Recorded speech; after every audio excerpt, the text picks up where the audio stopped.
Hey, Richard Cole. Rich is talking. Here we are the day before this very historical election between Kamala Harris and Donald J. Trump. It's tomorrow evening. I'm thinking of going live. I don't know. I've never done it before, but you never know. I may do it. Look for me. Look for me around 6:30 on TikTok and around 8 o'clock on YouTube. I'm going to try it. We'll see. What's been happening recently? So then Trump responded in his usual way. Here he is. Trump had this Madison Square Garden rally, which was extremely successful in terms of number of people. They were lined up even in the streets, thousands of them, hours. Right in the beginning, they had a comedian, and he made a comment. He's apparently known for roasting people and places. He made a comment that Puerto Rico was an island of garbage. It was the comedian that said that. Then, 4 hours later, Trump came on and gave his great speech, everything. The next day, the Democrats are saying Trump is calling Puerto Rico an island of garbage. They're just lying, trying to fight for it. It wasn't Trump, it was a comedian. Everybody knows it. Even a lot of this, the sensible Democrats are saying, don't go down that road. It's just crazy. But they're doing it, including Kamala, including The View, and so forth. But what happens was Joe Biden, Uncle Joe, tried to calm things down and clarify. And he said, the only garbage out there are the Trump supporters. Well, that got everybody going. Now he's calling all the supporters of Trump garbage. And he said it. The Democrats came back. No, that's not what he meant. He meant Trump. He didn't mean the people that support him. And there was apostrophe in there, the supporters. They played it back. I listened. I didn't hear the apostrophe. Did anybody hear the apostrophe? I didn't know you had sound from an apostrophe. But anyway, that's their argument. And 50 million people are not garbage. I can tell you who the real garbage is, but we won't say that. Any questions? Only Trump could get away with that. I thought it was great. Then what happened? Mark Cuban comes along and decides to insult women. The women of Trump world are up in arms today. Mark Cuban, you can go to hell. They're livid at Shark Tank billionaire Mark Cuban for suggesting that women who support Trump are dumb. Donald Trump, you never see him around strong, intelligent women, ever. It's just that simple. This is so profoundly offensive. Kayleigh McEnany was Trump's White House press secretary. His daughter-in-law, Laura, is co-chairperson of the RNC. Apparently, we are weak and stupid. Well, I don't think so, Mark Cuban. Trump himself posed with female supporters, their fists raised. I may, in fact, be surrounded by the strongest women in the world who make Mark Cuban look like a baby. So you put Biden's garbage comments, calling supporters garbage, and Mark Cuban saying that any women around Trump are weak and not very smart, they're dumb, tells you how the Democrats think. They look down on everybody. They're the ones that are right. Everybody else is wrong. That's how they think. An example of the press, the way they handle things, here is J.D. Vance taking on Martha Raddatz, who thinks, just a few apartment houses taken over by violent Venezuelans. That's not a big deal. Here she is. The incidents were limited to a handful of apartment complexes, and the mayor said our dedicated police officers have acted on those concerns. A handful of problems.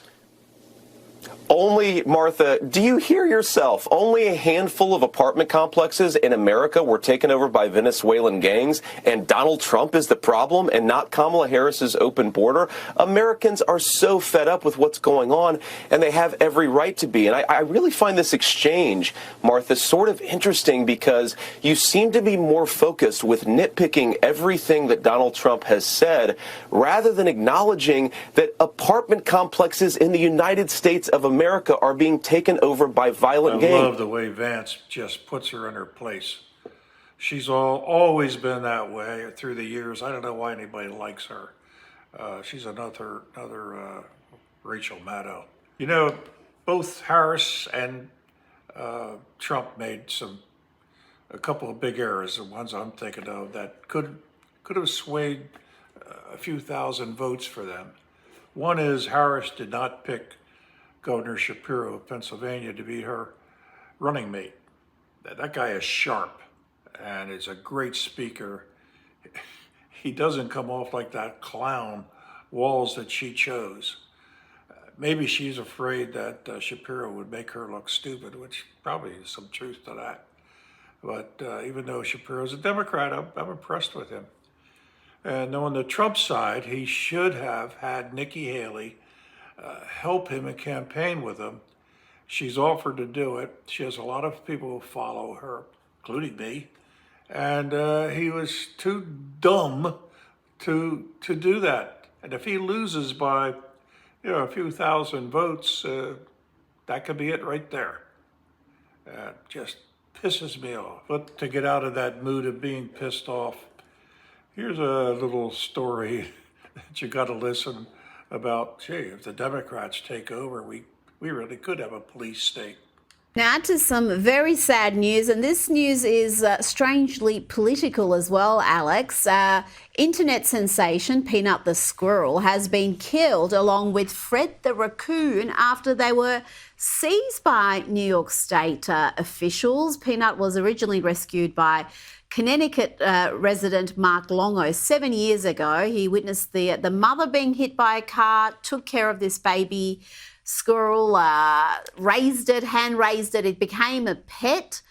And these videos became huge. He amassed more than 650,000 followers on Instagram alone. But New York officials seized this pet along with the raccoon and euthanized them.